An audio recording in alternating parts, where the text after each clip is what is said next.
People of this modern age, hear me, for I speak not of fleeting comforts, but of the deep truths that stir within the soul. You, the empath, have long borne the burdens of others, mistaking their weight for your own essence. This is not a choice born of mere will, but a necessity forged in the crucible of childhood, where subtle cruelties and unseen wounds shaped a soul that survives by feeling all, as if to live is to mirror the chaos around you. You called it love, you called it kindness, but in truth it was a strategy to endure, a silent pact woven with the shadows of those who shaped you. The empath is not merely a disposition, it is an archetypal wound made flesh, an ancient tale where you learn that peace comes only by absorbing the storms of others. Yet there comes a moment when the soul rebels. The body wearies of housing others' chaos. The heart tires of carrying pain, not its own. In this uprising of the inner self, you face a truth that can no longer be ignored. The choice is not between rejection and belonging, but between people and peace. The unconscious has long prepared you for this hour, orchestrating its dramas to awaken you. You meet the same betrayals in different guises, the same disappointments cloaked in new forms, until you see the pattern, the archetypal law of recurrence, the soul's compulsion to repeat until it remembers what it has forgotten. For you, the empath, the forgotten truth is clear. You are not responsible for the tempests others conjure. Yet the unconscious sends endless teachers, friends, lovers, kin, who demand your sacrifice, not because fate is cruel, but because your shadow insists you confront the prison you built for yourself. In your dreams, perhaps you see water flooding the house, drowning you, or you strive to save others from the waves.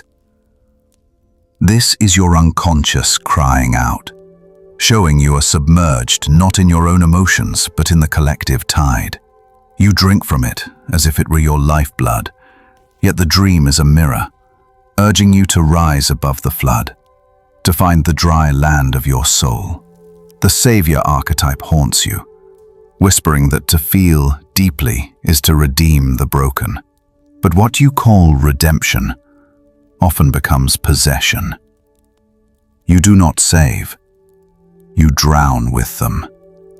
The unconscious responds with resentment, exhaustion, a bitterness that erodes the compassion that once defined you. You think you fail in love, but you are being called to individuation, the sacred process of separating from the illusions of the persona and the demands of the collective. Peace is not a simple choice. It is a tearing apart, a death of the old self. To choose peace is to withdraw from the compulsion to save, from the martyr's archetype, from the shadow-bound contracts that once defined your worth. This withdrawal feels like betrayal, for you fear that without sacrifice you will not be loved, that without carrying others' wounds you will not belong. But hear me, this fear is not truth. It is the echo of childhood, the ghost of a night when your tears were silenced, your needs swallowed to preserve others' comfort. I speak not only as a psychologist, but as one who has wandered the labyrinth of the soul. To choose peace is to choose death. The death of an image, a role, the savior complex. Yet from this death comes resurrection. When you cease carrying others' burdens, you feel the weight of your own soul, heavy but real.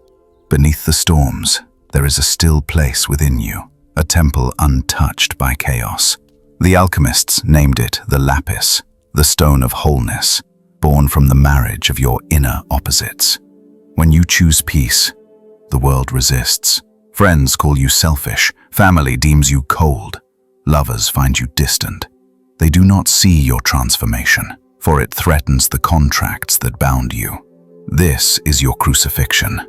Nailed by misunderstanding, rejected by those who leaned on your sacrifice. But endure this loneliness, and you will awaken to a new kingdom within.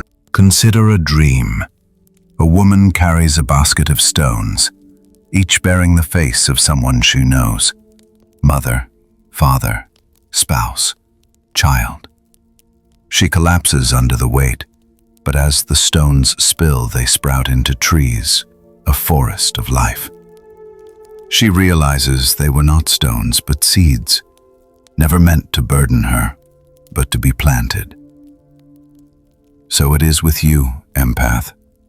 Your burden, when laid down, becomes life, not only for you, but for others. By refusing to carry their weight, you allow them to grow.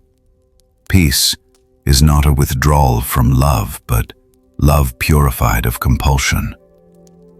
When you no longer help out of necessity, you help from fullness. Your gift untainted by resentment. Yet the path is narrow and the shadows fierce. The archetype of guilt rises like a dragon, whispering betrayal. But guilt is the guardian of transformation, testing your courage. Face it. Ask, whose voice calls me selfish? Who taught me my worth lies in sacrifice? You will find the answer in childhood's forgotten rooms, where your needs were dismissed. Seeing this, the guilt dissolves, for it was never your voice, but another's shadow within you. Choosing peace is a sacred rebellion, ceasing to serve others' shadows and turning to the divine center within. Jung called it individuation, the mystics' union with God, the alchemists the conjunctio. It is the return to wholeness. This choice creeps in silently, as the soul whispers truths the conscious mind can no longer ignore. Conversations once vital now taste bitter. Friendships demand more than they give.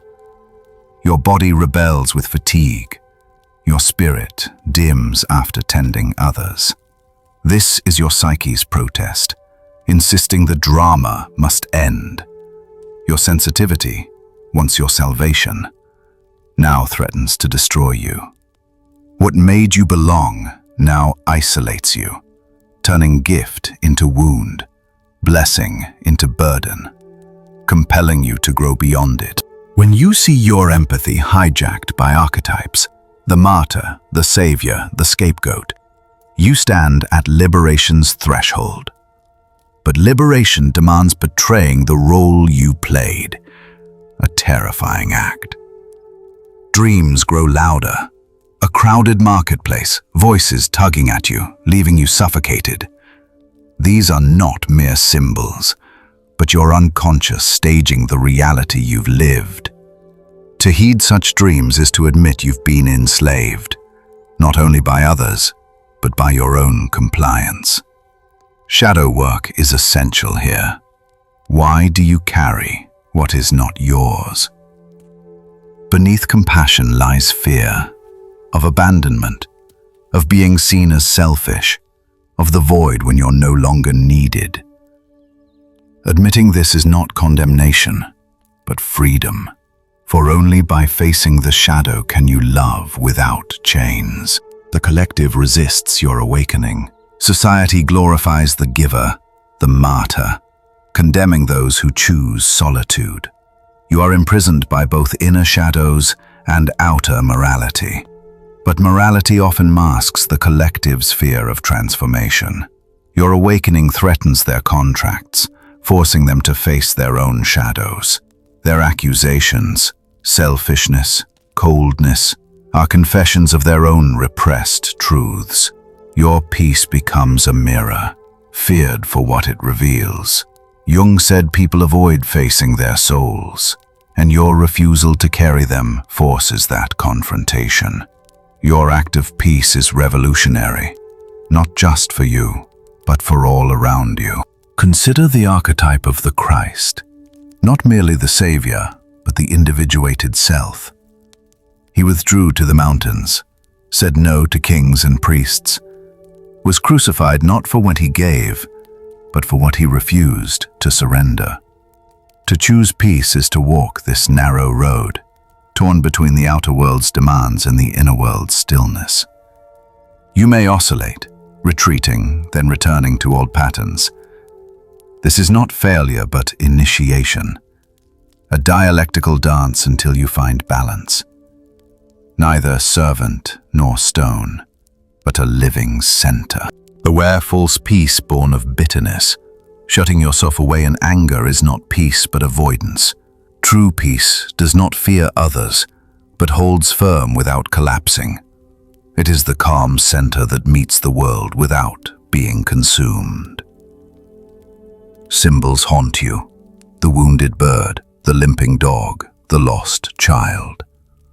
These are not just others, but your own soul, projected outward. By rescuing them, you seek to save your inner child. Peace comes when you turn inward, cradling your own wounds. This is not narcissism, but responsibility. For until you heal yourself, you repeat your wounds in others. The alchemists called this the Negredo, the dark night of the soul, where the old self, savior, martyr, empath, dies. It feels like death, because it is. But from this blackness comes albedo, the whitening, the first taste of peace. You awaken to mornings unburdened, silences that no longer terrify, relationships that no longer define you. Your soul glows with its own flame, not others' fires. This journey never ends. Peace is a continual choice, as old patterns tempt you back. But now you see them differently, pausing before the archetypal pull. In that pause lies freedom, the heart of individuation, bringing light to what once ruled you in darkness. Your love transforms. You give not from fear, but from overflow, liberating rather than binding. Dreams carry the weight of lineages, ancient battlefields, crying mothers, burning villages. These are not random, but archetypal. Showing your burden is centuries old, woven into humanity's inheritance. To be an empath is to be porous, absorbing ancestral pain. But you cannot carry it all. Lay it down at the mystery's feet. For your task is your own soul. Choosing peace feels like betrayal because it breaks ancestral contracts. The voices of generations, surviving through silence and sacrifice, protest within you, but honoring them means ending the cycle, releasing their wounds through consciousness. Imagine a dream. You kneel in a dark cathedral, opening a blank book. This is individuation, ceasing to be a character in other stories and writing your own. It feels empty, terrifying, but it is yours, a rebellion against the collective, like Prometheus stealing fire or the Buddha leaving the palace. Guardians arise, dreams of jailers, beasts, serpents, accusations, rejections, abandonment. These test your resolve, dissolving only when you face them. Another dream. A man stands before a screaming house, refusing to enter. The screams fade, and he reclaims his soul's doorway. Peace begins here, guarding your inner center. The chaos may not vanish, but it no longer devours you.